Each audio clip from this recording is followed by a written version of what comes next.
So heto na mga kabowlers, LeBron James magsasign sa Golden State Warriors at ang balita patungkol sa halimaw na lineup na nabuo ng Miami Heat ngayon. Tara na't pag-usapan natin yan dito sa Basketball Hot Shots.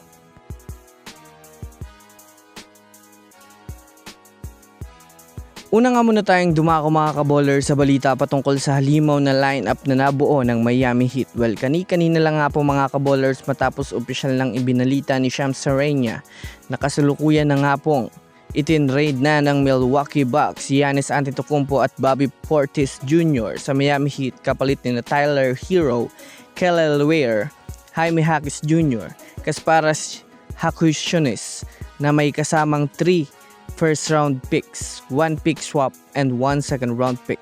Dahil dyan mga kabowlers, buong NBA community ay biglang nagulat.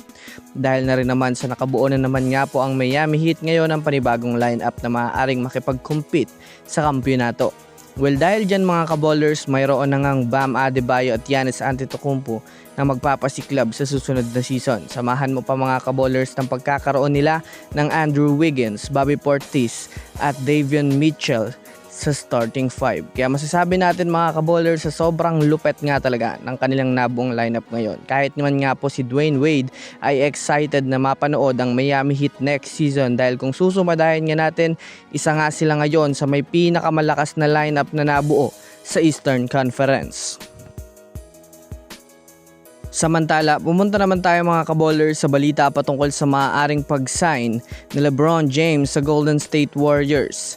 Since nagsimula na nga po mga kabowlers ang trade ngayon ay masasabi nga natin na ito na rin ang pagsisimula ng Warriors gumawa ng move para gawing mas malakas ang team ng GSW.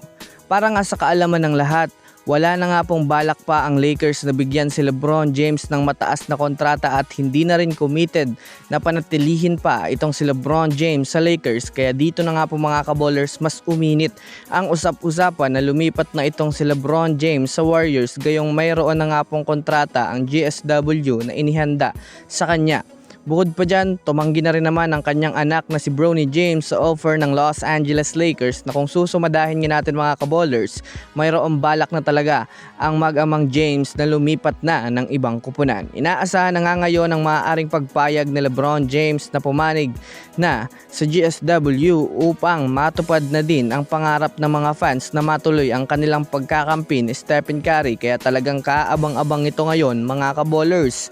So yun lamang mga kabowlers, yan lang na muna ang ating pag-uusapan sa ngayon. Pindutin na ang subscribe and hit nyo na rin ang notification bell para sa mga susunod na updates sa mundo ng basketball. Again, this is Basketball Hot Shots. Thanks for watching.